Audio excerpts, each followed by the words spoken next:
Espérese, que todavía no me está habilitando para grabar la clase. Creo que ya.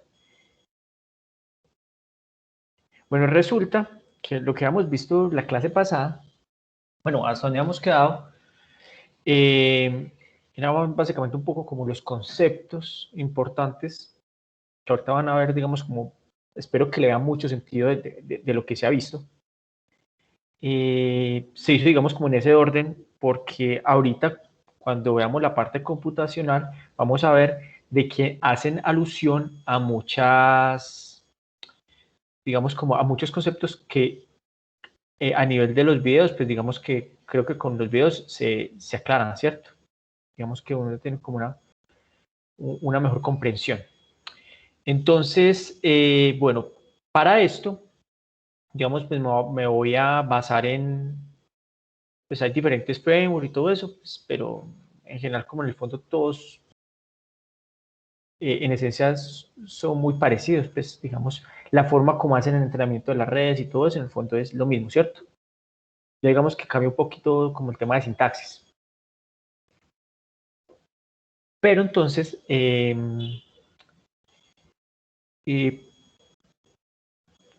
voy a empezar desde lo general hasta lo particular, ¿sí? Venga, yo les comparto pantalla.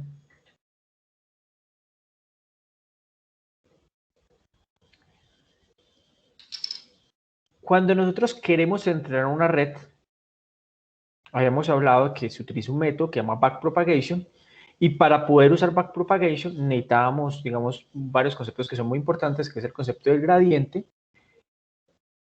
y el concepto de la función de costo, ¿cierto? ¿Qué es lo que vamos a optimizar? Basado en qué vamos a optimizar en una función de costo, ¿cierto? Y eso lo hacemos calculando los gradientes y empezándome a desplazar en el sentido del gradiente. Que el gradiente es la dirección donde se va a encontrar el máximo cambio, ¿cierto? El mayor cambio. Y que esto es un proceso iterativo, ¿sí? Entonces, creo que ya van a estar viendo mi pantalla. Miremos a ver cómo los pasos que tendríamos.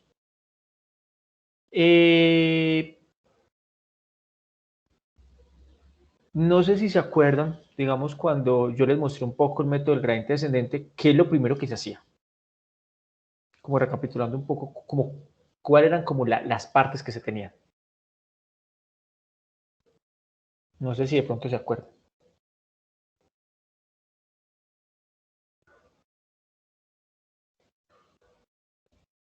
Bueno, básicamente, pues tenemos un modelo, ¿cierto? Pues en ese caso teníamos un modelo. A ese modelo, ¿sí? Ese modelo, digamos que nosotros, con ese modelo, usando ese modelo, realizamos una predicción. ¿Sí? Puede que acá usamos una predicción, no sé si tenga doble, si está con doble C. Realizamos una predicción y después de nosotros realizar esta predicción, como ya tenemos la predicción, básicamente lo que hacíamos era, ahí tenemos unas etiquetas reales, ¿sí? Digamos, como unas etiquetas, esto junto con las etiquetas reales, con la información real, ¿qué obteníamos? Un error, ¿sí? Una forma que nosotros definimos como calcular error. Y ese error, pues digamos que ya vimos que este error va a estar relacionado con, este error lo llamamos como una pérdida, ¿sí? Entonces esto va a estar relacionado con la función de pérdida, ¿sí? Entonces tenemos un modelo, este modelo lo hablamos, bueno, tenemos una X, tenemos una X, esa X la evaluamos en el modelo, tenemos digamos como algo así.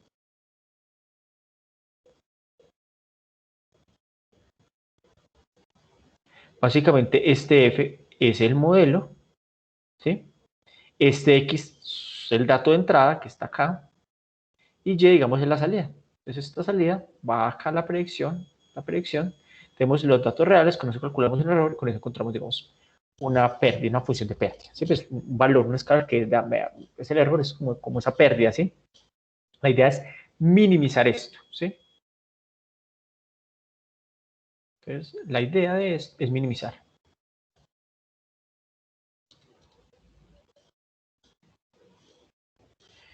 La idea es minimizar esto, ¿sí? ¿Cómo minimizamos esto? Esto se minimiza de manera iterativa. Entonces decíamos que esto que está acá digamos que esta función de pérdida, pues digamos que llamémosla L, esta función de pérdida, ¿sí? Llamémosla L, pues está relacionado con el tema, bueno, L es, digamos, está como una función de costo. Nosotros, ¿qué le hacíamos a esa función de costo? A esa función de costo nosotros le calculamos el gradiente, ¿sí? Entonces acá calculamos el gradiente. Y a partir de ese gradiente, que es la dirección donde por donde me va a cambiar, donde hay mayor cambio, ¿sí? Ya sea o me aumenta el valor de este error o me disminuye, este gradiente se calculaba, digamos que era como esa pérdida, poner esa función como de pérdida con respecto a los parámetros, a los diferentes parámetros. Acá voy a poner como, voy a poner acá, voy a poner script, voy a escribir. Básicamente el gradiente, pues digamos que es la relación de cambio entre los parámetros del modelo y la función de pérdida. Y el error. Hasta ahí vamos bien. ¿Sí me siguen? Por mi parte, sí, profe. Ok, perfecto. Excelente. Listo. Esto lo hacíamos de manera iterativa. O sea, nosotros cambiábamos. O sea, yo acá, digamos que acá obtengo los nuevos valores del modelo. ¿Sí? Cuando tengo yo los nuevos valores del modelo, pum, llego y lo reemplazo acá. Cambio esos valores, vuelvo a hacer la predicción y esto es un modelo, es algo iterativo. Y a su vez yo voy, digamos, cambiando eso, no siempre lo hago con los mismos datos, sino que vimos que lo que hacíamos era pasar paqueticos, grupitos de X. ¿Sí? ¿Sí? Milton. Ah, pensé que tenía alguna duda. Entonces, mire que esto lo paso como por paqueticos. O sea, no paso todos los datos de una, sino que voy pasando por paqueticos. Eso de que yo paso por paqueticos, vamos a ver que a nivel de implementación, eso se puede mediante una cosa que se llama los data loader. ¿Sí? Eso, digamos que se hace mediante los data loader. ¿Sí? Mediante los data loaders, un data loader, yo cojo la base de datos, genero diferentes bachecitos, grupitos, para yo irle pasando, eso me genera un iterador y se lo voy pasando a la red, ¿cierto? Ya vamos a ver esto en el código cómo es, ¿sí? Y él va haciendo como la actualización del gradiente, ¿sí? Sino que es que para, digamos, como ver como que es el esquema general, pues necesitamos ya varias cosas. Primero, voy a poner uno, como las partes que necesitamos entender. Uno, cómo le ingresamos el modelo, ¿sí? Voy a poner dos, cómo es eso, cómo le ingresamos los datos. Tres, cómo calculamos ese gradiente. Sí, que el gradiente es esto. Ah, bueno, y esto que está acá, que esto es el gradiente, también acá hay un proceso que es de la actualización.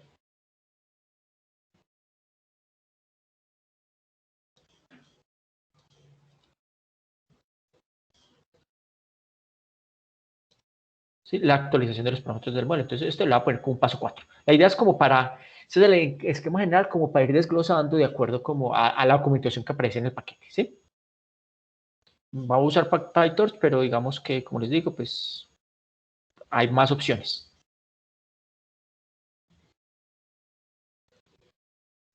¿Alguna duda hasta el momento o vamos bien? ¿Sí les queda claro este esquema?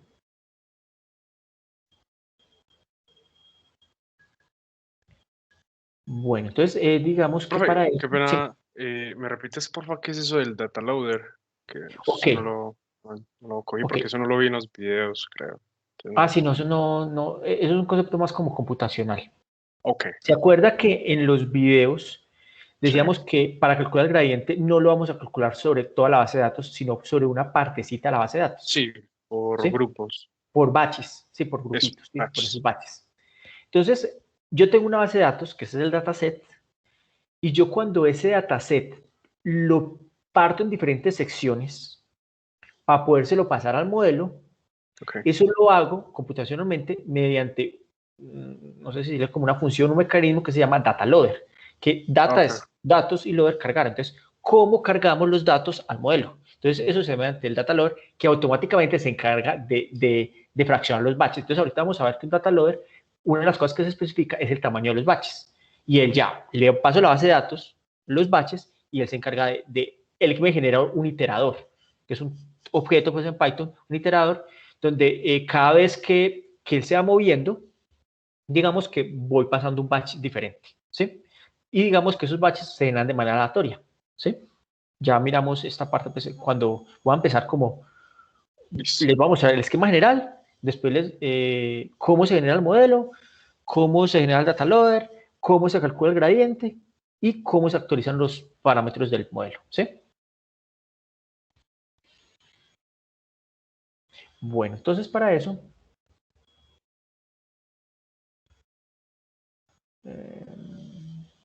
les vamos a dar esto acá, también por si lo quieren ir como mirando. La próxima clase les voy a, pues digamos que si hacemos algo a mano chiquito, una red chiquita, pero solamente como lo que es el forward. Básicamente es, entra un dato, cómo se procesan los datos, pero no, cómo es el proceso de prueba, ¿sí? Acá vamos a ver el proceso de entrenamiento, que hacer el proceso de entrenamiento de manera manual, pues es muy, muy extenso, ¿cierto?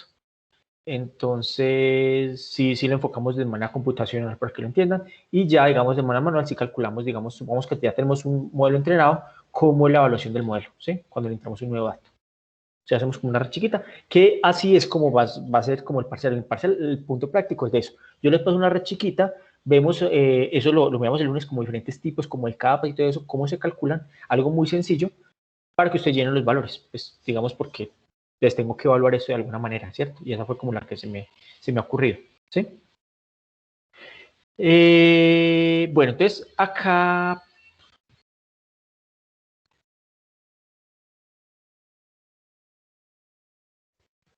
bueno, acá digamos que en la primera parte muestran un poco como... bueno, hay una cosa que se me olvidó, que son los transforms, las transformaciones. Resulta que, digamos que la computación y todo eso está pensada, pues inicialmente estaba muy pensado como en el concepto de vectores, de los arreglos y eso, ¿cierto? Esos vectores y esos arreglos están enfocados, pues que son los de NumPy, están, digamos, enfocados para trabajar en CPU, pero no para trabajar en cualquier tipo de hardware. Entonces, está el concepto del tensor, que es básicamente hereda la mayoría de operaciones y cosas que se pueden hacer a nivel de NumPy, pero con la flexibilidad de diferentes tipos de hardware, ¿sí? Entonces, como cambia el hardware, o sea, digamos que yo tengo un NumPy, un arreglo de NumPy, y yo quiero ya no usar un NumPy, sino usar un tensor que me permita hacer toda esta computación, digamos, con flexibilidad de hardware. O sea, si yo quiero trabajarlo con CPU, hacerlo con CPU, si yo quiero con GPU, hacerlo con GPU, yo necesito hacer un proceso de transformación o migrar esa información del NumPy al tensor. Entonces, lo primero que tengo que pasar, pues, es que la base de datos se genere, yo al poderla migrar a un tensor. Entonces, digamos que acá es una función y todo eso, por ejemplo, para cargar los datos de entrenamiento, yo digamos que ya la mayoría de bases de datos, acá también muestra uno puede cómo crear la base de datos, pero la mayoría de bases de datos, digamos que pues, son las más populares, ya están cargadas para que uno empiece a ensayar, ¿sí? Entonces, por ejemplo, acá pues está el MNIS, que, que son las imágenes escritas, digamos, como a mano, ¿sí? Entonces, pues, que es como el MNIS, pues, como de moda, ¿sí? Y acá yo le defino que yo quiero la parte de entrenamiento, que voy a descargar la información, normalmente por una API, pues, yo descargo la información, y quiero que la información, que normalmente digamos que, no sé si está en CSV o en un NumPy, algo así, me la pase un tensor. Entonces ya este train data va a ser un tensor, ¿sí? Acuérdense que el tensor, digamos que es el tipo de datos, es como el objeto con el cual trabaja PyTorch, con el cual trabaja TensorFlow, ¿sí? Es como un concepto un poco más general y más flexible que el NumPy. Es una generalización de los arreglos de NumPy, ¿sí? Pues bueno, esto es para entrenamiento y este es para como la parte de prueba, ¿sí? Pues digamos que eso es como preparar los datos. Bueno, yo iba a decir que el data loader iba a ser como la segunda cosa que voy a explicar, pero pues acá están en el orden. Vamos a hacer como, no la segunda, sino como la primera. Entonces, mire que yo ya tengo esta base de datos que es un tensor, ¿cierto? Yo necesito fragmentar esa base de datos que está, digamos, en un tensor en grupitos. Entonces, yo ya entro acá por una función que se llama data loader, que básicamente crea los datos para yo cargar, los data loader. Y para eso yo le necesito la base de datos y necesito el tamaño del batch o el tamaño del grupito que quiero mandar. Entonces yo defino un tamaño de batch y cuando hago esto, él me devuelve un iterador, un enumerador, un iterador, creo que se llama esto. Un iterable. Eso es un tipo pues, de objeto que hay en Python. Y eso, digamos que lo tengo tanto en el train, como, pues digamos que eso lo convierto tanto en el train como en el test, ¿cierto? Entonces, digamos que acá es un ejemplo, porque digamos que los iteradores y este tipo de cosas trabajan es en ciclos o en, sí, más que todo, como su nombre lo indica, itera, entonces trabaja en ciclos o en unas cosas que llaman lambda express, en funciones lambda, pero pues digamos que común es que trabajen acá pues como en un ciclo. Entonces, cada vez que cambia el ciclo, pues digamos que él va pasando un batch como diferente, ¿cierto? Digamos que acá el batch size se definió en 64, entonces vamos a ver que básicamente, acuérdense que los dígitos, yo tengo imágenes y las imágenes tienen 28 píxeles por 28 píxeles, ¿sí? 64 que iba a ser los batch, el tamaño del batch que voy a crear. Acuérdense que hay tantos y tantas, o sea, habrían 64 imágenes en cada batch.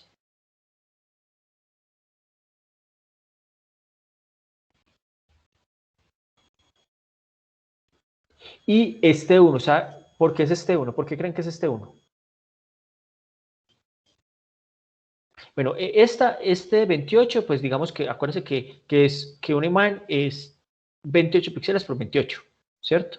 Acuérdense que va como 700 algo. Entonces, digamos que este es una de las filas y la otra son las columnas de la imagen, ¿sí? 3 píxeles. ¿Por qué creen que es este 1?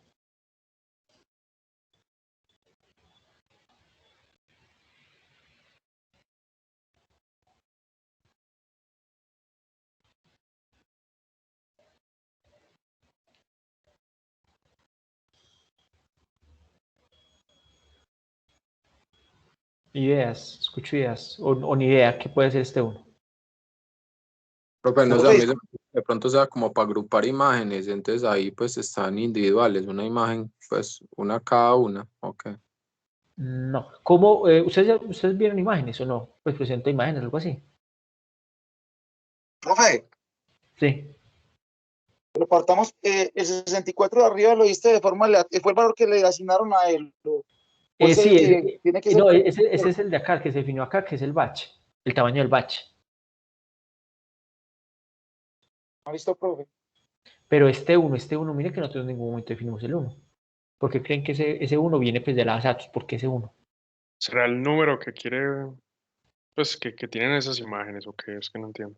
No. No, porque pues digamos que esto es un tamaño, o sea, esto no. Les pregunto una cosa, cuando uno tiene una imagen, estas imágenes, ¿qué característica tienen? Estas imágenes no son a color, son a blanco y negro. ¿Se acuerdan, digamos, las imágenes que vimos de los dígitos? Entonces es en escala de 0 negro, 1 blanco. Más o menos, o sea, está en escala de grises, o sea, solamente tiene un canal. Ok. Si uno pone un 3 sería para trabajar en los tres colores. RGB, exacto. Pues no es que uno ponga un 3, sino que es que la base de datos está ya en escala de grises y uno trabaja solo en escala de grises. O sea que acá, digamos que cuando se cargó la base de datos, pues ya venía de un solo canal. Entonces acá me está diciendo que que en realidad esto es una imagen. Una imagen son 28 por 28 y un solo canal. ¿Sí? Esto digamos que es como el canal. Si es RGB, pues digamos que acá sería 3 porque sería uno para los rojos, uno para los verdes y el otro para los azules. ¿Sí?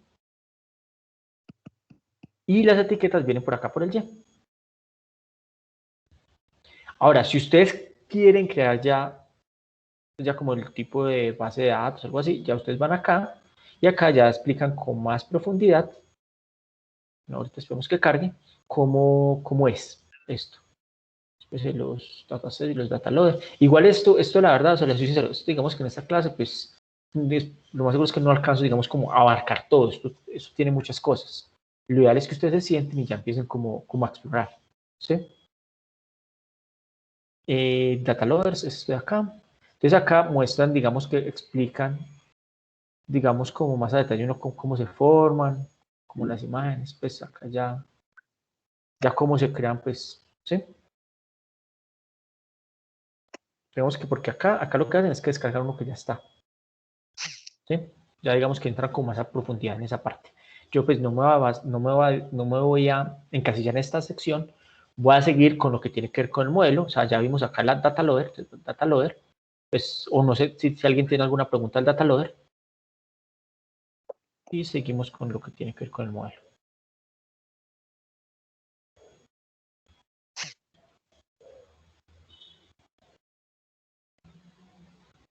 ¿Sí? Bueno, ¿cómo se crean los modelos?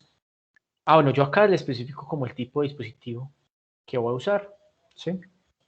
Puedo usar una GPU, puedo usar una CPU. ¿Sí? Y yo defino, digamos, eso sería de una clase que se llama, pues, que es NN. Eso es cuando, digamos, como en este NN, pues hay diferentes, hay como diferentes tipos como de capas, ¿cierto? Entonces, ¿dónde se define la arquitectura? La arquitectura se define en este, init, pues en Python, este init es para el constructor, ¿sí? Digamos como se construye.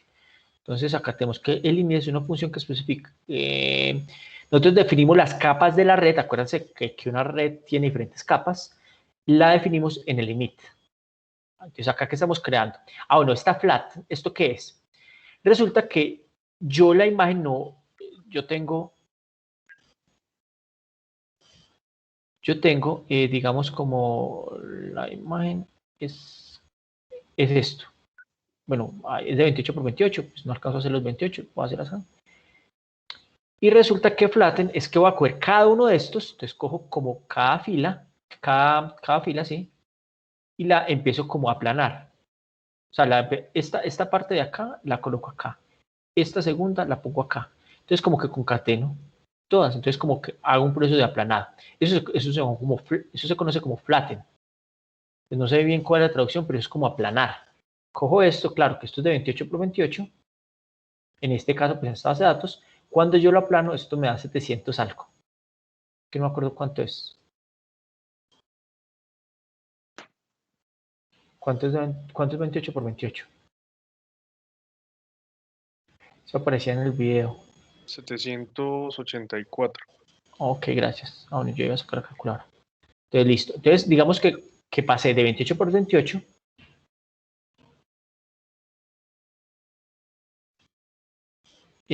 Pasé de 28 por 28, lo paso, digamos, como a una sola mención, pero de 784. ¿Sí? Eso es lo que hace. Eso es lo que hace. Eso es lo que hace esto de acá. Ese flatten hace eso. ¿Sí?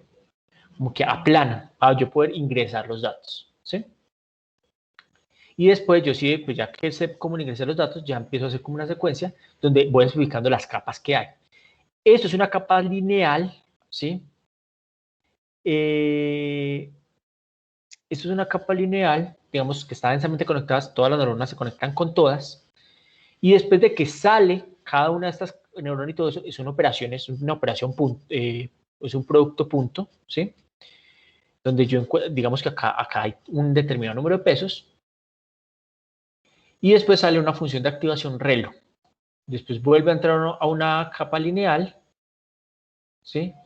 A otra relo, y después ya sale esta otra capa lineal.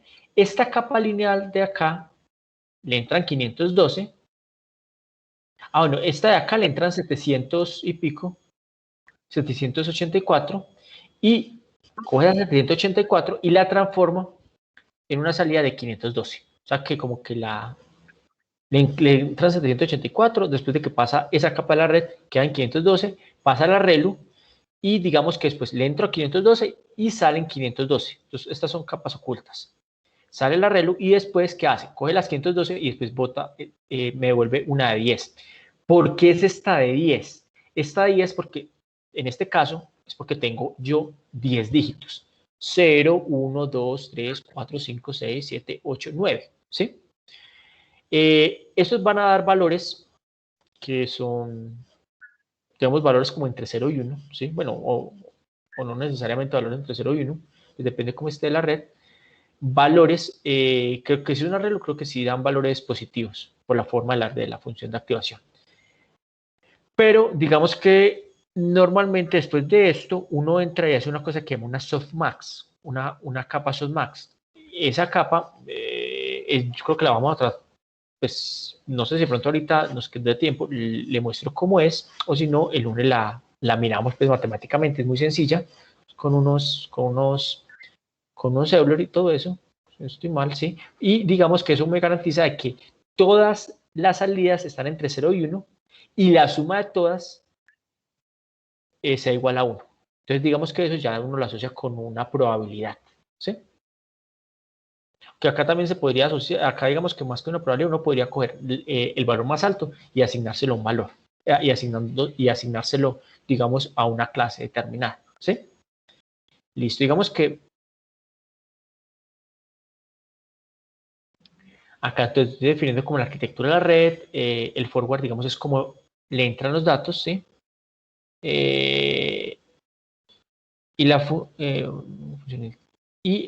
Forward especifica cómo los datos son pasados a la red, ¿sí? Entonces acá es cómo estoy pasando los datos a la red. O sea, que yo le entro un X, que ese X debe ser de 28 por 28, lo aplano, queda este X aplanado y ya la paso acá, ¿sí? Acá digamos que así como pasamos los datos, bueno, tenemos que pasar todo esto al dispositivo, ¿sí? Así. Eso lo hacemos de esta manera. Si cogemos la red y la pasamos al dispositivo.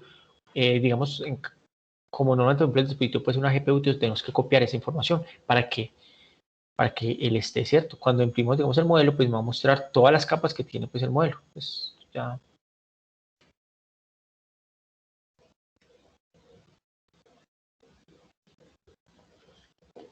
Bueno, acá hay algo importante. Acá hay dos cosas, yo no sé si está acá, yo los había numerado. El error, pues a ver, íbamos a hablar también del concepto del error y de la optimización. Entonces el gradiente pues está asociado con el tema de la optimización y todo eso. ¿Cómo hace la optimización? Entonces el error, hay diferentes funciones, digamos que este NN, pues este objeto tiene diferentes funciones para funciones de pérdida. Entonces, si nosotros vamos acá, él me va a mostrar un catálogo de diferentes funciones de pérdida. Digamos que cuando hablamos de una función de pérdida que usualmente se utiliza mucho es la entropía cruzada. Lo que son, pero hay más. Esa es la forma como se calcula el error. Entonces, por ejemplo, funciones de pérdida. Está este L1, que es como el error cuadrático, el error absoluto medio, ¿sí? Está este que es el error cuadrático medio, que es el que, digamos, habíamos trabajado en clase la vez pasada, el error cuadrático medio. Este es uno que se utiliza muchísimo, súper popular, que es la entropía cruzada, y hay otros, conexiones de, bueno, y otros, si no sé, hay unos que son gaussianos. Cada uno de estos son funciones de error, ¿sí?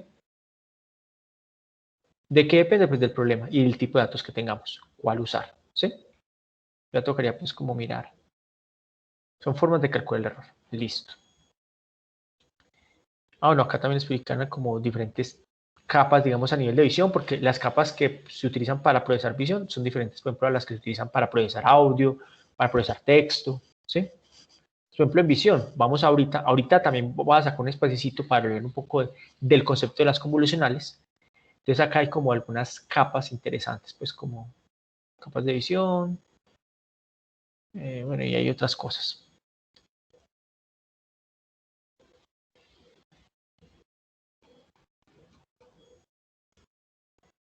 Listo, entonces digamos que acá estoy definiendo que la función de pérdida, ¿sí? Va a ser una entropía cruzada. Y también hay diferentes formas de optimizar, ¿sí? Hay variaciones, que acuérdense que uno, todas digamos que se basan en gradiente, ¿sí? Pero acuérdense que yo muchas veces cuando cojo el gradiente, yo lo premultiplico por el learning rate, pero además de ese learning rate, yo puedo, digamos, hacer que ese learning rate se vaya amortizando de acuerdo a la iteración.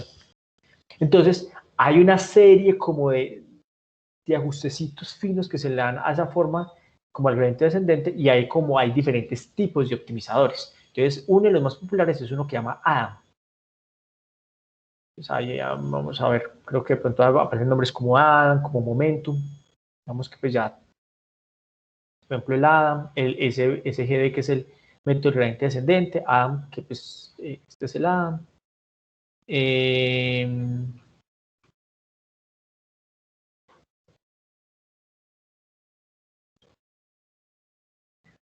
Hay Adam, Adam Delta, Adam Grad, ¿sí?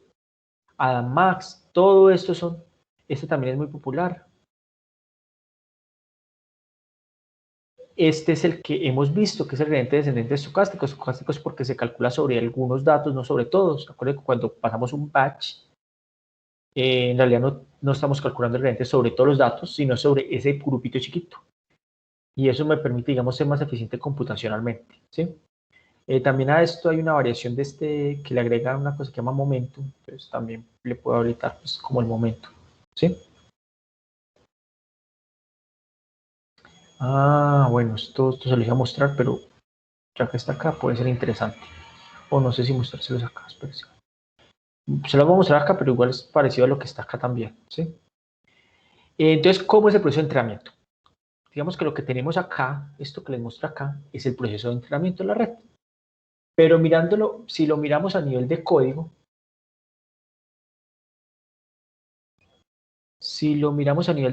¿qué tenemos?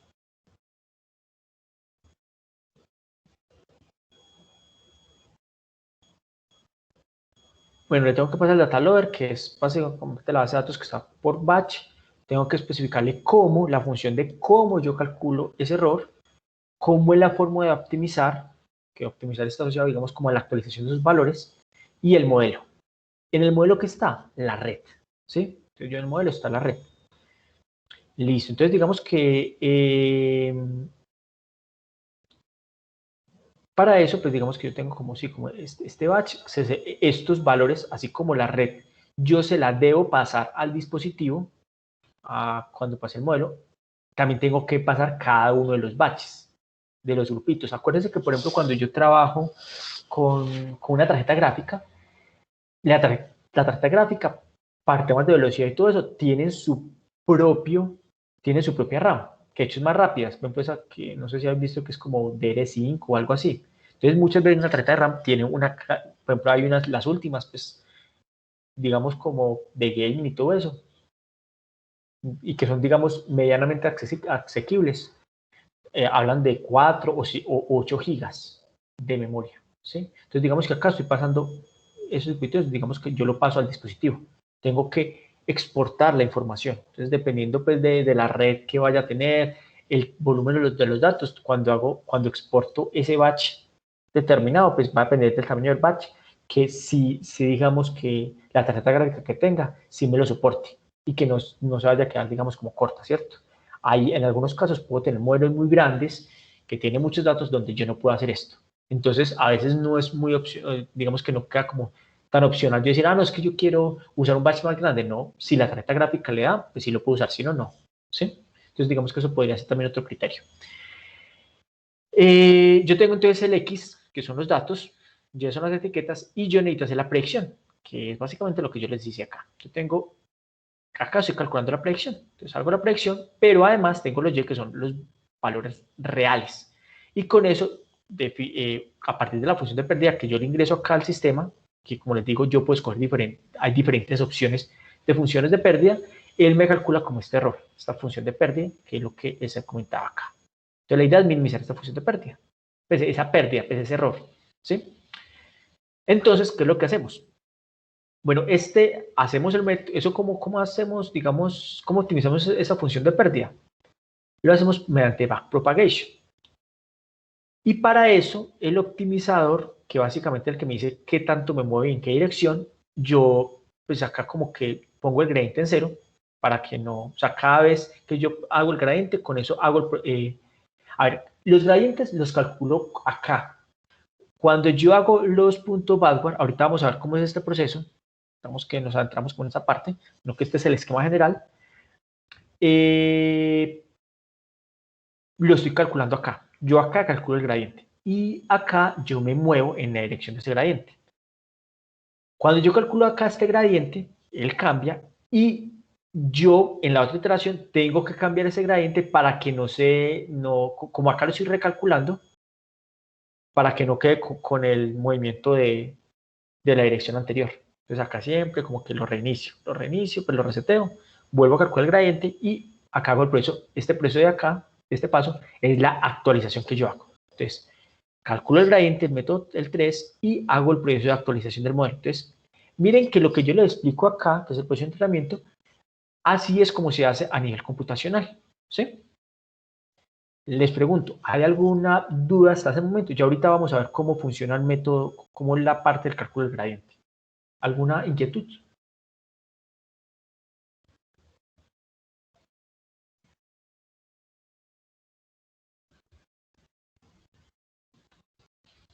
Pues de momento, profe, solamente esa parte del cálculo de gradiente, pero como dijiste que lo ibas a Sí, mencionar después, entonces va a esperar un momento. sí, no, sí, ya lo miramos y les muestro cómo es, porque, cómo opera. Pero sí está haciendo un poco, yo sé que igual eso tiene muchos temas y muchas cosas, pero no sé si pronto sí me ha hecho entender bien.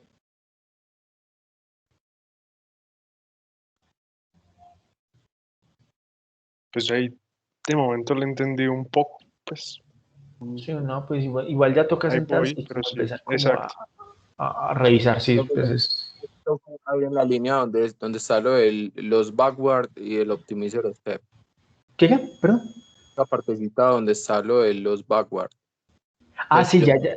la parte donde está donde se calcula la pérdida, pero no entendí bien cómo funciona esa partecita. Ah, esta parte sí, ya lo vamos a ver. Es que eso tiene que ver con el gradiente, ¿sí? Entonces, para eso, de un segundo, tu tensor,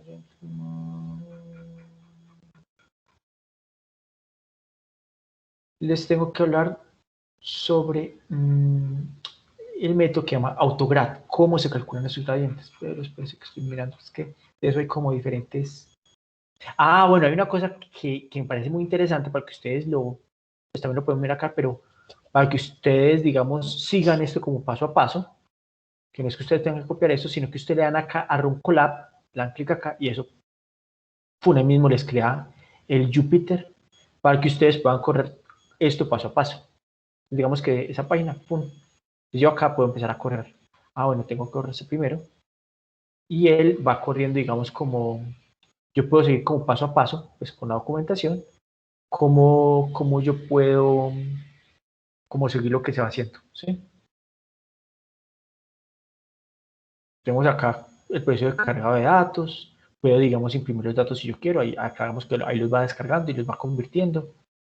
La data loader, pues lo que les he hablado, cómo crear el modelo, mire que es muy rápido, pues cómo se hace este proceso, bueno, el de entrenamiento se demora un poquito más. Y acá la optimización.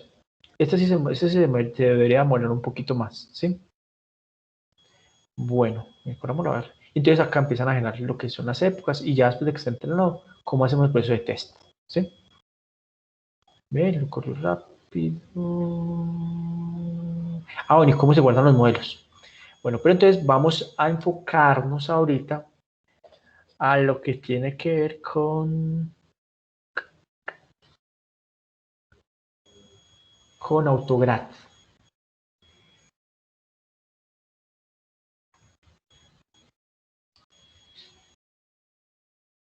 Ah, bueno, hay una cosa importante. ¿Se acuerdan que cuando yo les explicaba, cuando se calculaban esos gradientes, cuando en algún momento, pues, o en el video calculan los gradientes, básicamente yo tengo que calcular los gradientes y todo eso sobre cada uno de los, como de los parámetros de interés, ¿cierto? Entonces, yo sí debo especificar, digamos, sobre qué quiero hacer el seguimiento, yo sobre qué quiero calcular los gradientes. ¿Sí? Entonces, para eso, yo cuando creo el tensor, acá yo creo un tensor, yo le debo poner que requiere grad para que me haga el seguimiento. ¿Esto cómo funciona? Esto hace un gráfico computacional. ¿Qué es el gráfico computacional? Básicamente me hace un grafo donde me va a empezar a guardar todas las operaciones que se van haciendo. ¿Sí? Entonces, yo le entro un X. ¿Cómo es el producto punto? El X, producto punto W más un B. ¿Sí? Que es esto que está acá. Entonces, mire que el Z, bueno, esto me da Z, ¿sí? Que está acá, es esto de acá. Y después este Z, con respecto al Y, mire que está acá, el Z de acá y el Y de acá, por medio de ¿esta qué es? Esta es la función de costo. Perdón, esta es la función de pérdida. Esta función de pérdida es la entropía cruzada. Eso me da, como se me indica, la pérdida, ¿sí? Entonces, mire que yo acá tengo lo de acá, que es la pérdida, y este es el grafo computacional que se me genera. ¿Yo qué le ingreso? Yo le ingreso acá un valor de X, ¿sí? Que es el valor de entrada. W y B que están acá, son los parámetros de este modelo, en este caso. Y son las etiquetas, y Z es una variable como intermedia de la operación que se va haciendo. Entonces, digamos que esta operación que yo tengo acá, este masmul, es el producto punto, bueno, pero a nivel matricial, cuando yo multiplico dos matrices, básicamente es como yo calculo el producto punto entre las filas de la primera matriz y las columnas de la segunda matriz. ¿Sí? Y a eso le sumo el B. Sino que eso está, digamos, en un tensor. Y con eso, pues digamos que ya tengo acá este valor y ya yo comparo eso con, esta es la predicción, este es el real. Entonces con eso calculo yo la pérdida. Yo necesito, digamos, como hemos visto en el video, yo necesito sacar la derivada, ¿sí? O sea, necesito encontrar la razón de cambio, cómo cambia esta función de pérdida a medida que yo cambio los valores de W y B. ¿Cómo debo cambiar estos valores de tal manera que esta función de pérdida yo la pueda lograr minimizar, ¿cierto?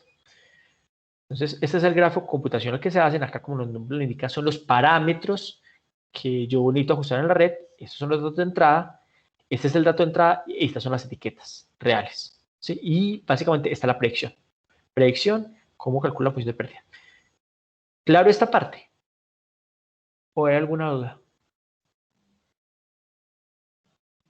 Bueno, pues digamos que aclaro que esto es una operación chiquitica, pero en realidad esto se hace muchas veces. O sea, esto es un grafo mucho más grande. Acá digamos que es como estoy haciendo una operación prácticamente de una neurona, ¿sí? Pero en realidad, pues, este grafo es muy grande, ¿sí? Acá solamente estamos calculando el producto punto y la entropía cruzada, después de calcular ese producto punto. O sea, acá básicamente estamos poniendo una neurona y la salida de esa neurona, con la salida de esa neurona calcula el error mediante la entropía cruzada. ¿Sí? Creo que una pregunta, al uno hacer esas derivadas, ahí no entra a jugar que uno esté trabajando con una función ReLU o con una Sí, también tangencial. entra. Claro, entra, sino que acá no la muestran. Acá ¿en qué momento entra? Cuando acá solamente, o sea, digamos que si yo pongo una ReLU sería la salida de la neurona. O sea que en realidad la ReLU debería ir a modificar este Z. O sea, acá debería haber otra bolita que es la ReLU, que es esa transformación que genera el Z. No sé si de pronto en los videos aparecía, en los videos se mencionaba que aparecía algo como que creo que era esto, y que era sobre Z, que le entraba un Z. que esta era la función de activación. Entonces, yo también necesito derivar esto, pero eso lo hace con regla de acá. Entonces, que esto es como otro modulito que entraría acá. Sino que, pues, digamos que en este ejemplo acá sencillito, o sea, acá si yo quiero agregar una función de activación, yo tendría que colocar de acá, después de esta línea, entre esta línea y esta otra línea, pongo que yo quiero aplicar un arreglo.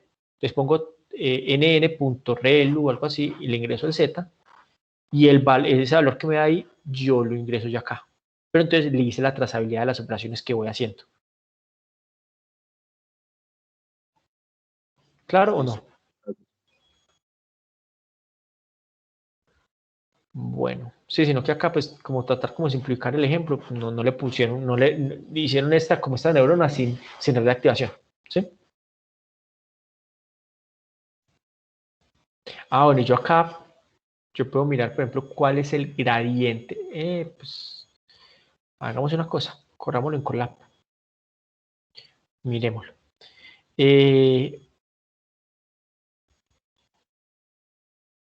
Yo puedo acá, digamos, imprimir el gradiente de z y el gradiente pues pues puedo calcular esos valores como en cada momento. Bueno, pero mire que esto en realidad me da un objeto, porque recuerde que yo tengo un gradiente y a mí, o sea, el gradiente es una expresión, ¿sí? Que yo necesito hablarla en un punto determinado, ¿sí? Entonces por eso me da acá como en realidad tengo son objetos, o sea, yo no miraría como un valor. Ya cuando yo, después de que yo calculo esto, él me dice ya los nuevos valores de W y de B después de la actualización, y eso sí los puedo imprimir, que es lo que tengo acá. Acá, digamos, después de esa actualización de un badware, yo imprimo los valores. Esto va en un loop, y yo, cuando vuelva a hacer otro, estos valores deberían ir cambiando. Y si yo evaluando estos valores, estos son los de B y estos son los de W, ¿por qué tienen esta forma? Porque es de 3, porque es de 5 por 3. Es de 5 por 3 porque, mire que W es de 5 por 3. Básicamente, yo le ingreso 5 datos, esa capa, ese W va con esos 5 datos, los transforma, hacen una operación lineal y me devuelven 3. O sea, es básicamente como yo tuviera algo así. Tengo como acá como 5, pues como neuronas, pues que son como las entradas. Y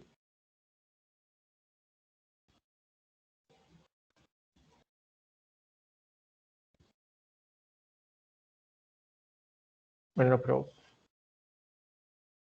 entonces mire que acá tengo un W1, un W2, un W3, bueno, un 3, un 4 y un 5, ¿sí? Eso es para esta tengo otro 5 y para esta tengo otro 5. O sea, por eso es una matriz de 5 por 3, ¿sí? O sea que si vamos acá, en lo que imprime acá, 5 por 3, o sea, este de acá, este de acá, este de acá, este de acá, este de acá, es para la primera neurona. Este es para la segunda neurona. Este es para la tercera neurona. Y pues tengo 3 neuronas. Y el B, como tengo 3 neuronas, o sea, a esto que está acá, perdón, a esto que está acá, entonces acá tengo un B, para este tengo otro B y para este tengo otro B. ¿Sí? Entonces este es el B1. Una pregunta. ¿Sí? Pues ahí, por ejemplo, en ese ejemplo estamos viendo pues algo que es con algo lineal, ¿cierto? Si nosotros tuviéramos, no sé, los datos sobre la reproducción de una especie o algo así, que eso suele ser algo exponencial o cosas, o por ejemplo los datos del COVID, el Sí. crecimiento del COVID, ¿cierto? Que eso fue exponencial. Uno, pues, si uno quiere modificar eso para que no sea lineal, sino que utilice alguna función exponencial como para calcular esa parte de ese crecimiento, eso cómo se haría, o también se calcula esa punta de cosas lineales, porque me imagino que no sería pues como tan exacto. Entonces, ¿cómo sería esa parte? Sí, eso es una muy buena pregunta. Resulta que la operación básica de las neuronas es lineal, ¿sí? O sea, ese W producto punto es lineal. ¿Cómo hace para funcionar bien, digamos, sobre cosas que no son lineales. ¿Sí? Entonces, por ejemplo, en el caso de las SVMs, veíamos que con el método kernel yo puedo trabajar atrás de un modelo lineal, digamos, cuestiones no lineales. Pero acá la no linealidad también la va a estar dando las funciones de activación. Las funciones de activación no son lineales. Entonces, después de esto, yo le ingreso una función de activación y el hecho de que ya esto acá no es lineal, porque acá van las funciones de activación, y yo puedo tener más capas, entonces ya él es capaz de hacer modelos o poder emular cosas que no sean lineales. ¿Sí me van a entender o no? Sí, señor. ¿Sí?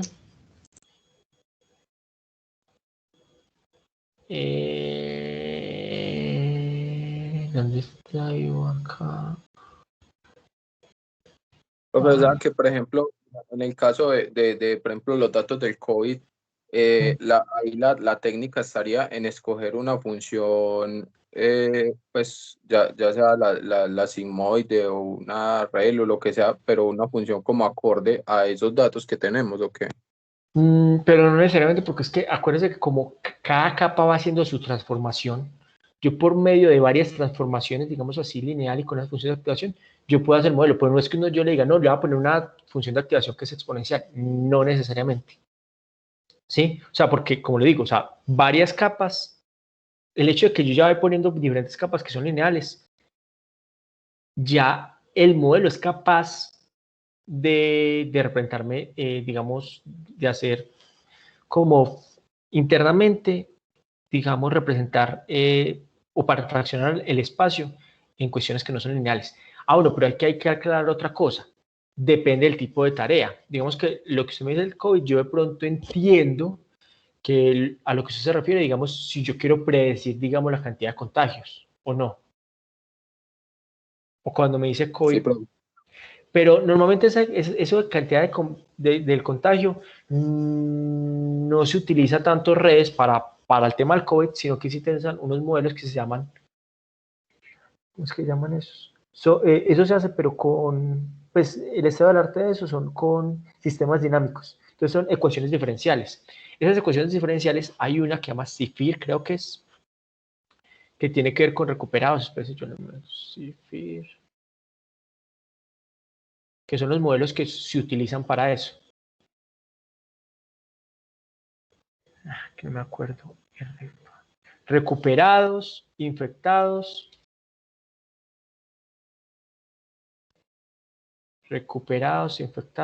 y sanos. CIR. Ah, sí, se llama CIR. Eso normalmente se trabaja con modelos CIR. Bueno, y hay variaciones de esos modelos CIR. Y eso se hace mediante ecuaciones diferenciales.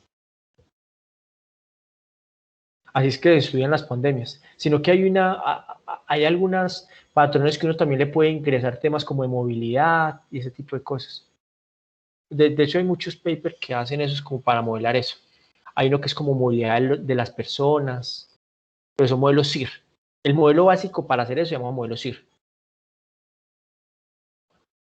Quería mostrarle. Por ahí hay un...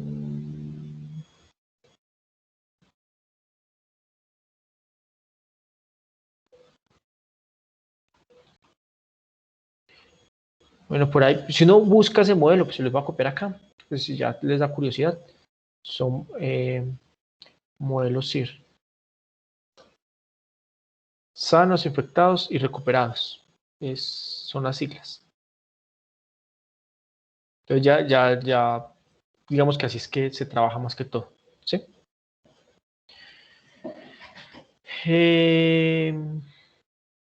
Igual, yo también puedo hacer regresión con las redes.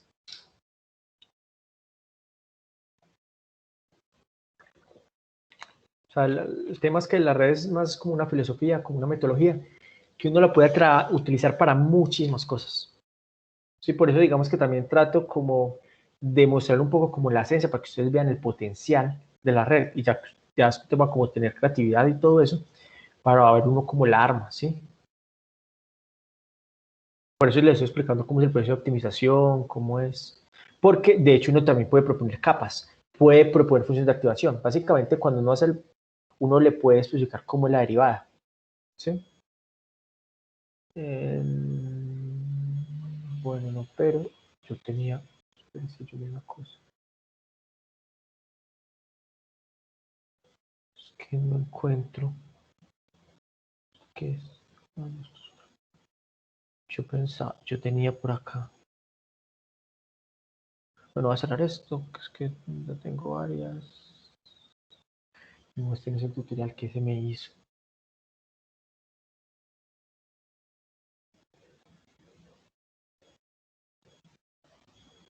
Ah, ya, es este.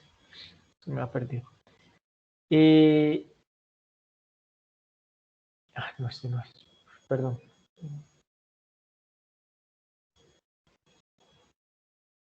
Ya. Esta es donde le estaba explicando lo del autograd. Entonces, digamos que estos son los parámetros, digamos, del WLB que va obteniendo. No, si yo quiero desactivar, digamos, con la trazabilidad del gradiente, ¿por qué hago eso? Digamos, para que me consuma menos memoria, pero de pronto algunos gradientes que yo no me interese calcular.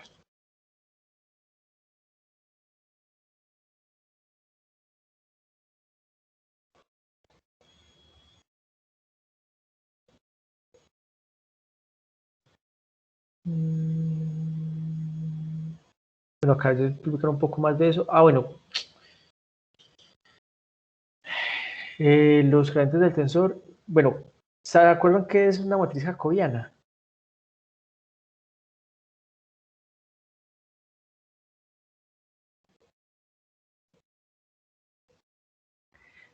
Básicamente la matriz jacobiana es como el concepto de derivada, pero en funciones multivariadas, ¿sí? Entonces básicamente es una matriz donde yo tengo, digamos, yo tengo una matriz donde básicamente cuando hablamos de temas así multivariados, pues yo tengo una dirección. El gradiente es el valor donde yo avanzo con donde hay mayor cambio, la dirección de mayor cambio. Pero si yo quiero calcular, digamos, a ver, imagínense que yo estoy como sobre esta superficie, viéndola desde arriba. Esto en realidad, si yo la veo de lado, pues puede ser algo como así. Es que no sé cómo graficar esto, me queda. Pero yo estoy en este punto. Y cuando yo tengo, puede que en esta dirección sea el mayor cambio, ese es el gradiente. Pero yo también puedo llegar a calcular los cambios que se dan en otras direcciones. Entonces, si yo ya quiero empezar a hablar como cambios que se dan en otras direcciones, yo lo hago a través de la jacobiana. Y cuando yo multiplico una dirección, yo tengo un vector de dirección, pues digamos que yo lo defino unitario, lo multiplico por la jacobiana, yo voy a ver cómo se da el cambio en esa dirección. Si quieres, venga, yo les paso un video, pues, que yo, mire, denme un segundo, yo busco un video de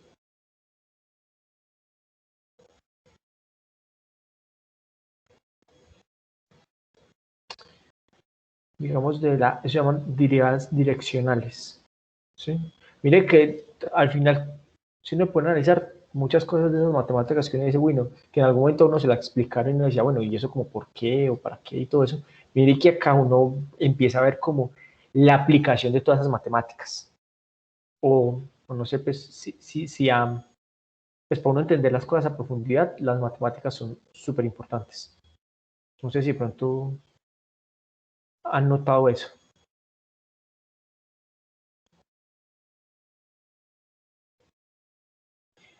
Ahí les estoy mandando el video, pues por si quieren mirar como el tema de lo que es la jacobiana, el gradiente y eso. ¿Sí? Pues como para que hagan como un repaso. Me interesa pues más que cómo se calcula, porque esto igual lo calcula, es conceptualmente que sepan qué significa, cómo se interpreta. ¿Sí? Eso es lo que me interesa. Entonces digamos que hablan de la matriz jacobiana. Mira, acá tengo... de hecho, este B de acá es la dirección donde... computar el gradiente, permite computar el producto jacobiano. Este B es la dirección.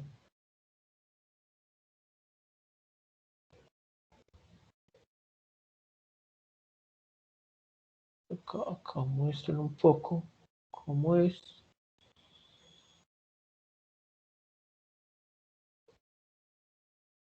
Bueno, acá, miren, lo bueno es que esto tiene muchas. Creo que uno también puede agregar como nuevas funciones y eso. Pues las puede como programar. Podrías agregando. Ya es más como cómo funciona AutoGrad.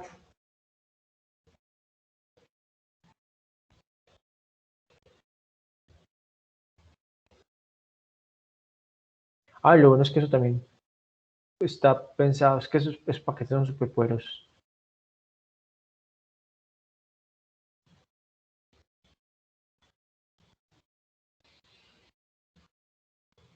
¿Cómo es el cálculo? Pero bueno, no voy a entrar con estos detalles.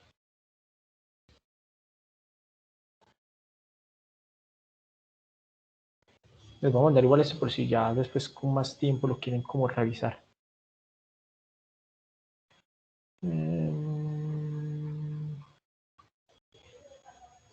Si yo miro una cosa, a ver qué más. Bueno, la transformación, o sea, lo de tu tensor ya entonces los hablé, los data loader también. Lo del módulo general. Esto es lo del AutoGrad. Bueno, cómo se optimizan los parámetros. Bueno, acá también lo bueno es que acá también como hay diferentes como para el tema de texto, de audio, de video, acá digamos que hay tutoriales muy buenos, ¿cierto? Digamos cómo se utilizan todas estas redes para problemas específicos, como ejemplo, procesamiento de audio. ¿Sí? El texto, entonces, por ejemplo, yo en algún momento les había hablado, a ver.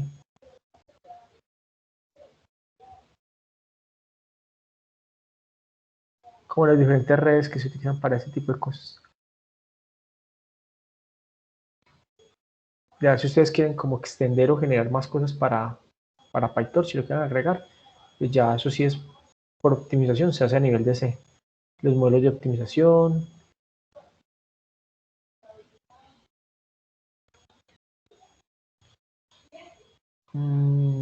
¿Qué otra cosa que hay? Como, pues hay muchas cositas, pero así como de lo...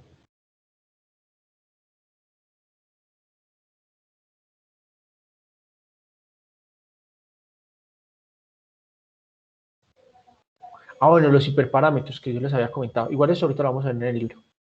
El número de épocas, creo que ya todos saben que es el número de épocas. O sea, que es el número de veces que yo le paso la base de datos. Las iteraciones, digamos que el número de veces que se pasan cada batch, pero varias iteraciones componen una época, ¿sí? El tamaño del batch, que es el número de muestras que yo les pongo, y la tasa de aprendizaje, ¿sí? Esto está relacionado con el tema del gradiente. El valor con el que yo multiplico el gradiente pasar qué tanto avanzo en esa dirección. Entonces, esos son los valores como claves cuando los hiperparámetros, digamos, que se utilizan para yo hacer el proceso del loop de optimización, ¿sí? El proceso de la función de pérdida que ya está definida allá. Digamos que el optimizador que se utiliza gradiente descendente, los parámetros del modelo, la tasa de aprendizaje, lo que yo le voy a pasar. Y esto es como esto que está acá es básicamente lo mismo que se tenía en el modelo, en el otro que base del modelo, que básicamente es como el proceso con el cual yo voy aplicando el gradiente descendente. Pues como yo voy pasando, digamos, el optimizador como tal, como va a ser el proceso de optimización. Cómo se va imprimiendo el número de épocas y cómo va disminuyendo el error, la función de pérdida y eso. Mire que cada época imprime varias funciones de error, varios errores. ¿Por qué? Porque eso depende del tamaño del batch. Acuérdense que el batch,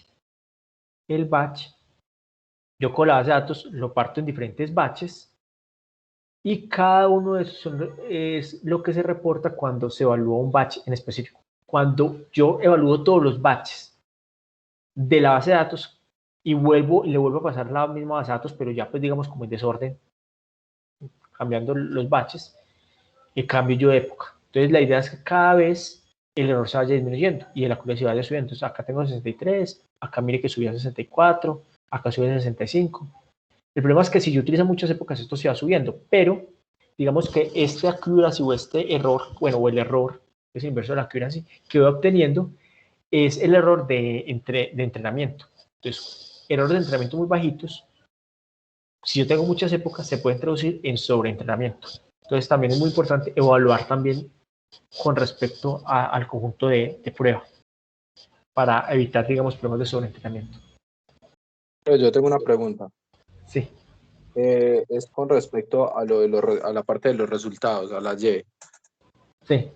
Es que hasta el momento, o sea, siempre hemos visto que el resultado es un 1, un 0 o algún número, pues como así fijo, ¿cierto? Como un dato así pequeño. No sé, pues es un poquito difícil como explicar como el ejemplo, pero voy a tratar de ser lo más claro posible. Sí, ¿qué pasa si mi dato de salida yo necesito que sea, o sea, que tenga varias cosas? Por ejemplo, yo quiero hacer un modelo que me prediga de que, pues, cómo va a ser mi hijo, ¿cierto? Sí. Si va a ser alto, si va a ser bajito, si va a ser gordo, flaco, blanco y negro, ¿cierto? Entonces, yo quiero que el modelo me diga, su hijo va a ser gordo, bajito y blanco, ¿cierto? O alto, negrito y flaco. O sea, que son 3 datos de salida, ¿sí me entiende? Y Sí. la entrada de ese modelo va a ser cómo soy yo, cómo es mi esposa, cómo es el papá de mi esposa y cómo es la mamá de mi esposa y mi papá y mi mamá, ¿cierto? Son como los datos de entrada y que él calcule con base en esos datos que le entraron de cómo hacen los papás, cómo son los papás y cómo son los abuelos, que calcule la probabilidad de cómo va a ser el hijo, o sea, qué probabilidad tiene que ser el hijo. Entonces yo le paso los datos de que el abuelo era gordo y bajito, que la abuela era alta y flaquita y morena, y así le voy pasando como esos datos y que él me saque como ese resultado, pero son varios datos, o sea, no es un solo dato, no va a ser como si va a ser hombre o mujer, sino que, que yo quiero que el modelo me diga, va a ser gordito, alto y morenito. Son 3 datos de salida, entonces ahí cómo sería. Ok, no, digamos que es lo mismo como se trabaja, digamos que de hecho en MNIST yo también tengo son 10 datos de salida. Bueno, pero a ver qué pasa. O sea, hay varias cosas. Yo podría usar varias redes, ¿sí? Una red, bueno, puede ser la misma red, pero digamos como diferentes secciones de salida. Entonces, digamos que yo acá tengo como una red. Acá tengo como diferentes, estas rayitas van a ser como las neuronas. Yo las interconecto acá, o como digamos como a otra red. Y acá, cuando yo hago esto, yo puedo, digamos, arrojar 3 neuronas de salida. Entonces, la primera va a estar asociada, digamos, a la altura. Entonces, yo puedo acá, puedo decir bajito, estatura normal, y acá puedo decir alto, por ejemplo. Vemos que acá yo puedo tener otra sección de la red,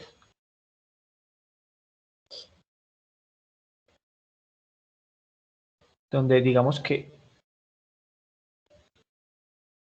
acá va a tener, por ejemplo, que los ojos son azules.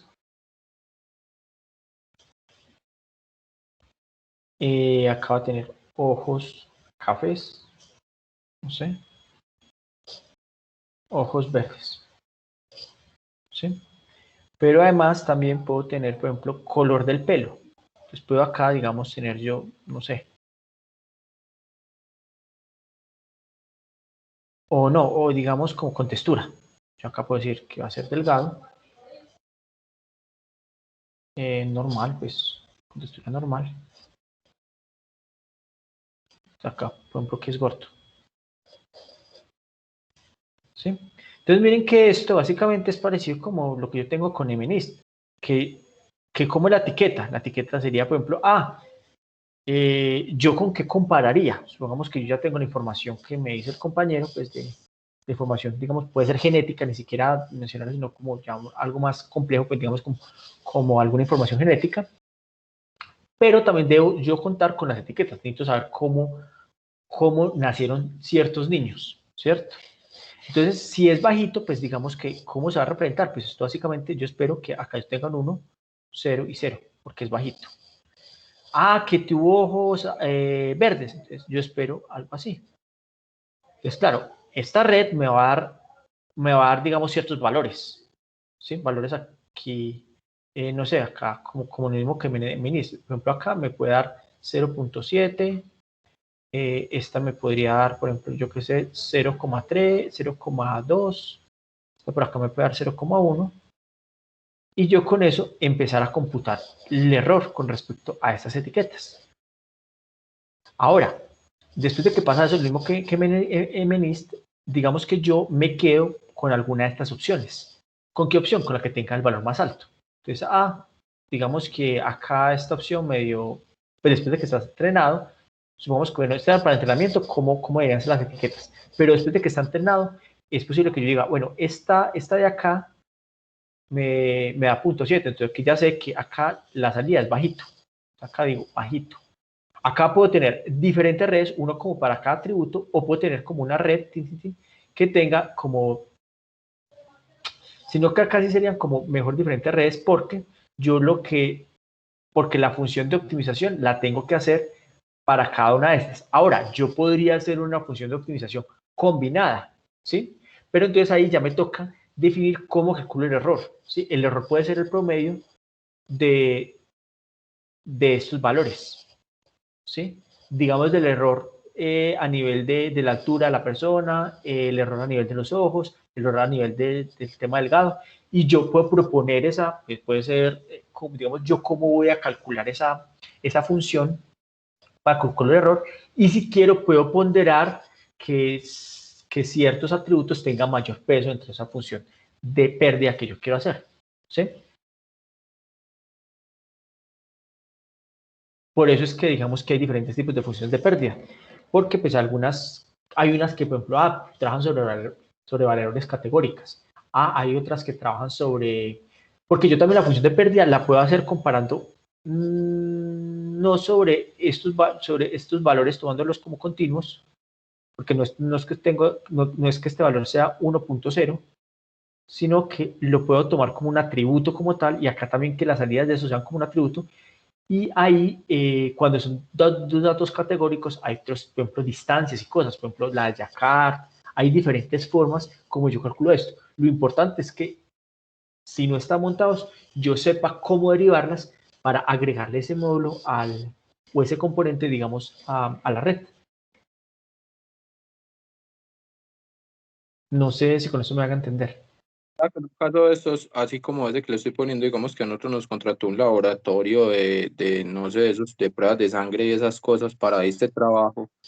En este caso no se podría utilizar estas cosas que ya vienen pues automatizadas, No, de sino hecho sí se pueden usar, o sea, digamos, usted se podría usar, por ejemplo, el error cuadrático medio, sí, porque digamos que en MNIS es algo así, o sea, digamos que acá ahora, la cuestión es, puede que yo hago como algunas propuestas diferentes, puedo obtener mejores resultados, pero yo primero ensayaría con lo que hay. Entonces, estoy seguro que con una entropía cruzada puede funcionar, ya depende de ustedes cómo montan la red, ¿sí? O, por ejemplo, yo puedo calcular un error cuadrático medio. Si estoy comparando, digamos, este vector de acá con este vector de acá, yo puedo comparar estos dos vectores. Puedo calcular el error de este vector con este otro vector. De hecho, en MNIS hacen eso. Tengo un conjunto de vectores, pero tengo un vector con diferentes valores, con un valor con unas diferentes predicciones.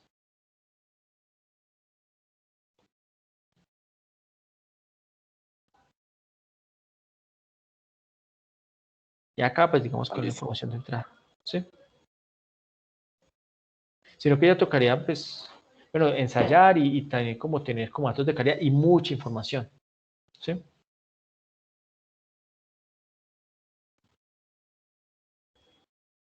Es más, yo he visto hasta que con todas estas cosas hay formas de, digamos, de predecir proteínas y todo. O sea, cómo se va a plegar una proteína con el tema de redes. Ya es como uno mirar cómo quiere que sea la salida del sistema. O sea, esto es muy versátil. Y también con qué información cuento. pues digamos que hay una veces que genera texto, uno puede generar texto, por ejemplo, los chatbots y todo eso generan es texto. Yo creo que hasta audio también se puede generar. Ah, de hecho, hay unas redes que son súper bacanas que son capaces de generar obras de arte. Hay un tipo de arquitectura red que se llaman las GAN. No, no son los adversarios. Exacto. Esas básicamente son unas redes que tienen un componente. ¿Se acuerdan lo que yo les había hablado de que habían, digamos, unos sistemas que son generativos, que se basan en probabilidad, y unos sistemas que son discriminativos, como son las máquinas de vectores de soporte o los perceptrones, que lo que hacen es que miden el espacio? Estas GAN, ¿cuál es el esquema general de las GAN? Básicamente es, ponen a competir dos sistemas. Una red, digamos, un sistema generativo con un sistema discriminativo. Entonces, el sistema generativo trata de engañar al sistema discriminativo, ¿sí? Entonces empiezan a competir y entre los dos van aprendiendo. Claro, el generativo va a tratar de generar cuestiones más cercanas a la realidad, sí, mejores para poder engañar al discriminativo, y el discriminativo va a tratar de no dejarse engañar. Entonces, a veces con eso, creo que por ahí hay algo que, por ejemplo, que eran capaces de volver a generar, por ejemplo, cómo sería generar, digamos, algunas muestras, por ejemplo, generar nuevas imágenes, por ejemplo, de Rembrandt, que es como un pintor, o sea, cómo quedarían. Y eso lo hacen con esas GAN. O sonidos de animales y cosas así. Pues es que en esto hay unas cosas también muy locas.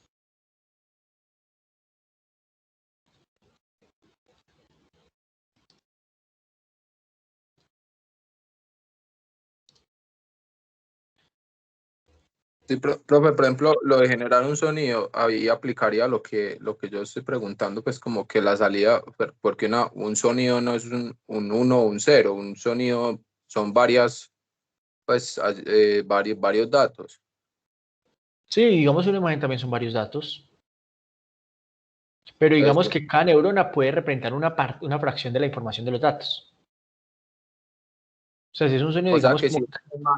digamos que una imagen con lo que estamos, que si tenemos un modelo que recibe esto, una imagen, unos datos y queremos que genere una imagen de 28 por 28, entonces la salida deberían ser 700, no sé cuántas neuronas. exacto, 784, 700, bueno, las que sea, sí. Y que eso da un valor como intensidad. Entonces, miren, por ejemplo, lo que les comento, lo que les comentaba, digamos, para generar, eso que estamos hablando, de el modelo generativo y el modelo discriminativo.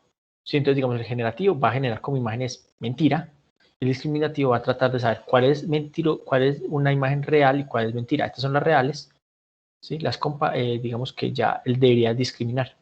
Entonces, también acá propone otra función de pérdida, ¿sí? Códigos de las ganas, acá están, pero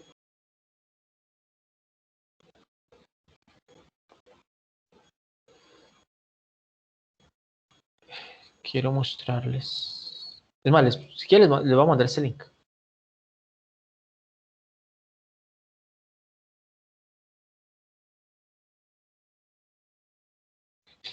De hecho, por allá, porque no creo que lo hayan, no sé, no creo que lo hayan hecho con ganas, no estoy seguro, que había un sistema que escribía artículos.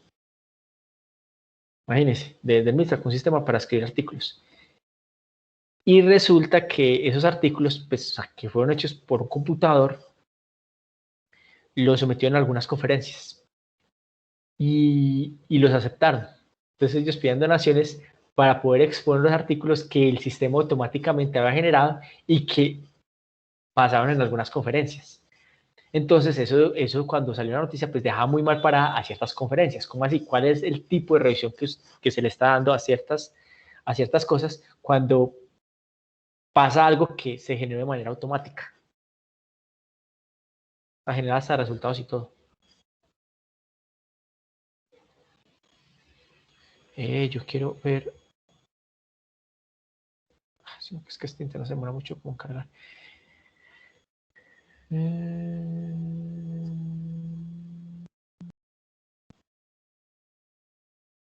No, lo que quería mostrarles era esta imagen de larga.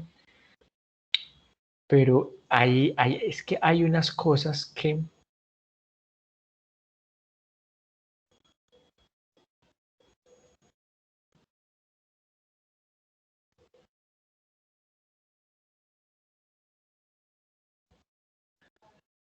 Ah, de hecho, ustedes no sé si han visto, por ejemplo, que hay unas aplicaciones, por ejemplo, que cogen a las personas y las vuelven viejitas o jóvenes.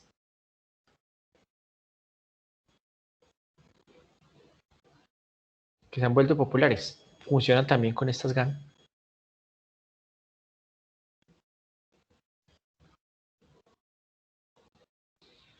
Entonces, bueno, esto ya es como donde vamos. Sino que es que yo he visto unas muy bacanas que eran con... Ah, ya. Mire que esta es la entrada. Entonces, muestran, digamos, que cómo básicamente él internamente va asociando, digamos, con patrones de los diferentes artistas. Internamente, digamos que el modelo narrativo como va asociándose como ciertas cosas, pues cuando hacen análisis. Pero es muy bacano porque mire que para esta entrada mostrarían, bueno, cómo pintaría o cómo se imaginaría, por ejemplo, es un artista como Monet, no sé cómo se pronuncia, si fuera a pintar esto. Entonces, acá lo muestra de esta manera. Van Gogh, ¿cómo lo pintaría? De esta manera. Los diferentes artistas, ¿cómo pintarían dependiendo de las imágenes?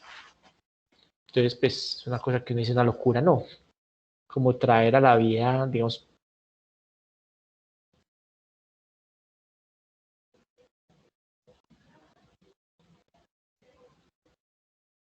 como traer a la vida, digamos, como a estos artistas.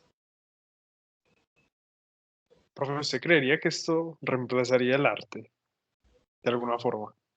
Pues, sino que es que, a ver, esto en realidad, pues, más que reemplazar el arte, digamos que el arte en sí es como dar la capacidad, ¿cómo le explico? Digamos como, acá lo que no es que generaría el arte, sino que estaría copiando el arte, porque el arte es como, yo lo veo como esa tendencia, ¿sí? Digamos como ese sello distintivo, como esos patrones, pero no copiarlos, sino ser auténticos en los patrones, ¿sí? Ok. Sí, pues es como, lo que es que puede ser un poquito como difícil de explicar. O sea, digamos que ahí están replicando algunas marcas características de pintores pues, que han sido famosos, pero digamos que digamos que esas digamos como que esas temas, la forma como de pintar ellos se ha vuelto famosa es porque de pronto hacían alusión de lo que estaban viviendo en esos momentos en la realidad, ¿sí? Entonces, digamos que, no sé, en su momento, por ejemplo, le tocó el tema de las guerras mundiales, entonces tuvieron un tema muy característico para expresar sus ideas o su arte, ¿sí? Acá simplemente el sistema no es, digamos que no está generando esos patrones, los está identificando y los está copiando, así es que yo los veo, ¿sí? Pero pues no debe ser algo muy impresionante.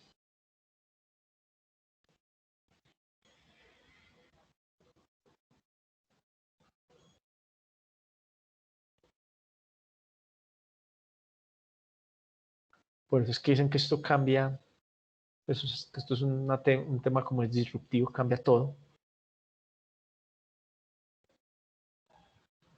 De hecho, hay unos test interesantes que, por ejemplo, en algún momento, si usted va a hablar con una máquina o algo así, que si usted sabría que está hablando, o sea, si usted no sabe, creo que es el test de Turing o algo así, si usted sería capaz de identificar si está hablando o no con una máquina.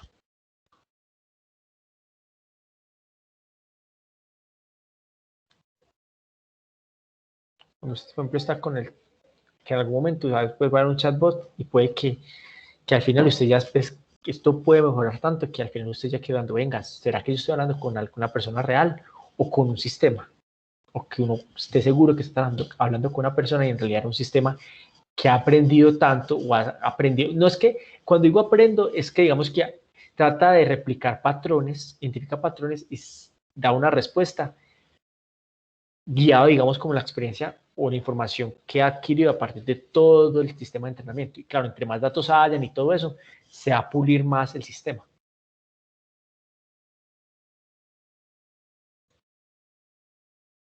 Si quiero también les puedo mandar esto. Pues ya son como temas así como curiosos y ese tipo de cosas.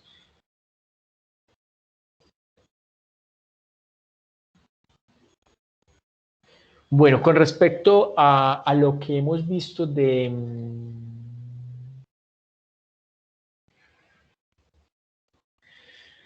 de todo esto de PyTorch, no sé, ¿qué dudas tienen o qué les gustaría que nos enfocáramos un poquito más?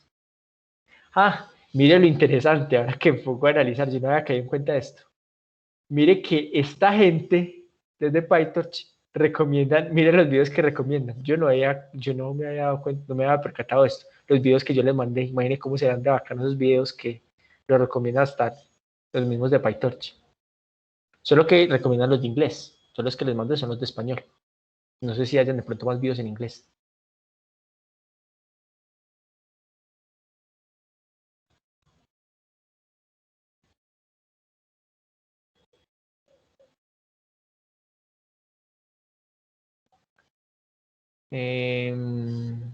Bueno, cambiando un poquito de tema, vamos a lo que tiene que ver, pues vamos a aprovechar el tiempo y les voy a explicar un poco a nivel de imágenes lo que son las redes convolucionales y por qué nacen las redes convolucionales así de manera muy rápida. ¿Y qué es eso? Las redes que hemos visto ahorita toman características globales, ¿sí? Esas redes se llaman redes densamente conectadas y esas redes básicamente, mire que como yo le paso la imagen y cada píxel de la imagen entra a un componente de la red, a una neurona red, básicamente en todo momento, pues digamos, cada neurona, como todo esto conectado con todo, digamos, va a haber características globales de la imagen. Pero a veces hay patrones que uno se debe enfocar de manera local. Entonces ahí es donde nacen las convolucionales. O sea, que yo quiero identificar formas y eso de manera local y no de manera global. O sea, poner la atención como en ciertas regiones. Entonces eso es lo que buscan las convolucionales. Eso lo hace por medio de dos capas específicas. Una capa convolucional que básicamente es un filtro, que hace una convolución, digamos como un filtro que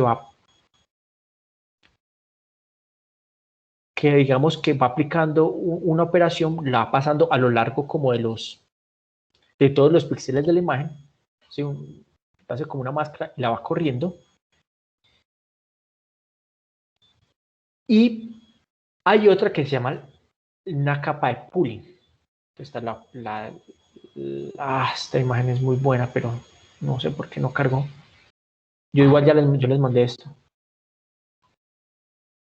Hay una capa de pooling. ¿Qué es la capa de pooling? Básicamente, yo cuando hago esa acumulación, eso me da muchas, digamos como, me da más información, yo necesito empezarla a condensar. Entonces lo que hago, pues me voy a mandar esto, pues ya se los había mandado, pues se los voy a volver a mandar. Yo lo que hago es empezar cargando esto de nuevo, es que el internet está como regular.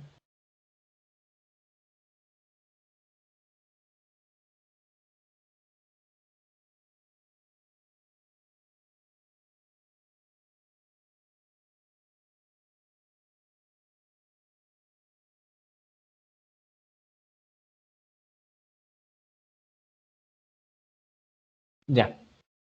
Entonces, mire que yo con esta 28, yo al aplicarle, digamos, como los filtros y todo eso, yo voy obteniendo diferentes imágenes, ¿sí? Más pequeñas. ¿Cómo obtengo cada imagen?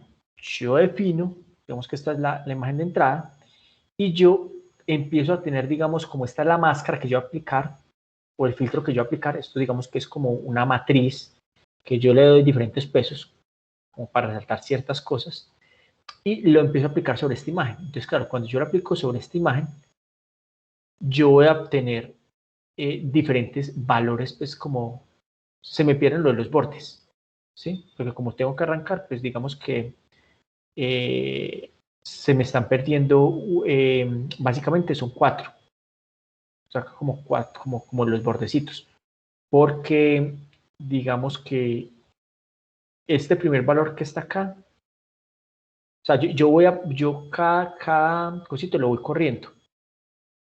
Entonces, dependiendo cuánto lo corra, se me pueden perder algunos valores, ¿sí?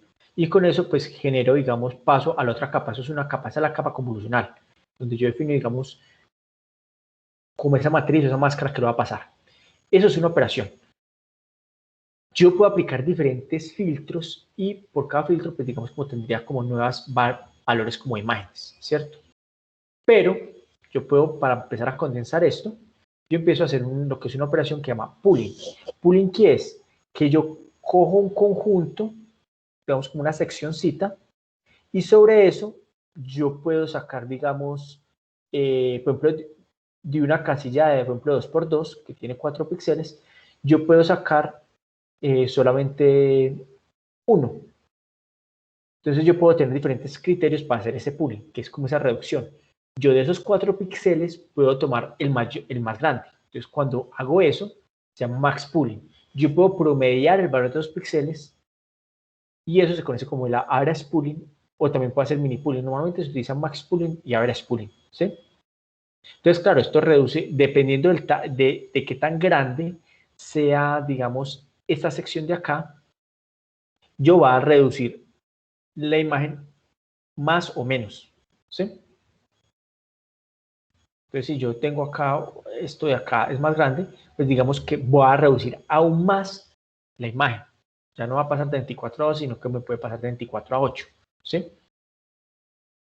Entonces, miremos, digamos, acá, cómo cogí una imagen, esta imagen grande, y cómo después de hacer, por ejemplo, el average pooling, perdón, el max pooling, cómo esa imagen pasó, pues usando, digamos, como esta de 2x2, cómo se vuelve una imagen que tiene la misma información, pero es mucho más, está más condensada, ¿sí? Entonces yo normalmente hago una red convolucional, donde resalta algunas características de la imagen de acuerdo al filtro que utilice, y hago un componente que se llama max pooling, que hace esto, ¿sí? Bueno, cuando utilizo el max pooling, básicamente estoy haciendo esto, estoy cogiendo, digamos, secciones locales de la imagen y la estoy como compactando, condensando. Y ya esto en algún momento pues, se va a reducir y yo esto ya puedo entrarlas a combinar con otra red. Digamos que es como se implementaría, pero esto sí utiliza Keras. Pero pues si se puede montar acá, también se puede usar, se puede montar en PyTorch. En PyTorch también deben haber pues como tutoriales de esto. Como el entrenamiento y la evaluación, el ajuste, los filtros, las diferentes capas. Hay capas en 2D, hay capas, hay convoluciones en 3D. Páginas cuando yo relleno la información, pues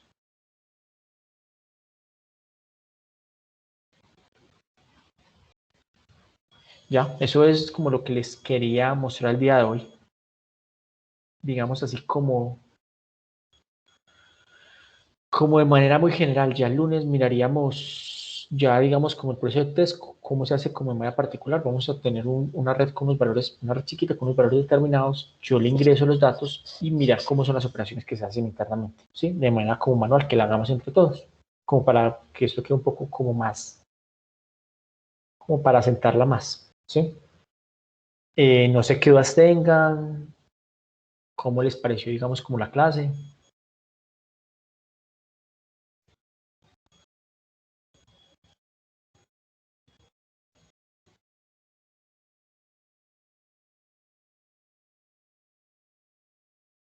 Bueno, pues yo creo que en lo personal es un poquito denso el tema, pero pues ya viéndolo de pronto como algo más pequeño, como lo que podríamos mirar el lunes, con un ejemplo, digamos que ya podríamos ir a hacer como un enlace a los conceptos que hemos visto durante las últimas dos clases. Sí, Creería. sino que igual, por ejemplo, la parte de test, Sí, pues vamos a ver la parte de test, ¿sí? sí, Ya sí, sí. asumiendo que tenemos el modelo entrenado. Pero tengan en cuenta, digamos, que el entrenamiento es que el entrenamiento tiene muchas cosas. O sea, yo reproducir a mano una red de estas, pues o entrenar una red de estas a mano es prácticamente imposible, ¿sí? Pues, o sea, bueno, imposible no, pero o sea, sería muy largo porque son muchas operaciones que se tienen que hacer. Por eso toca eso a nivel de computacional. De hecho, es hasta ahorita que esto ha cogido mucha fuerza, es también por el hardware que han desarrollado que permite procesar esto más rápido. Porque digamos hay modelos que demoran días, meses, dependiendo de la cantidad de información que se tenga.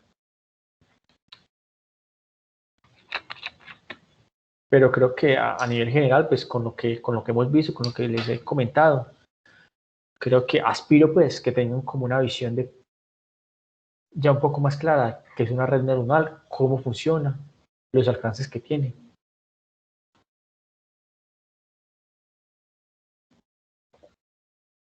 Es eso, básicamente.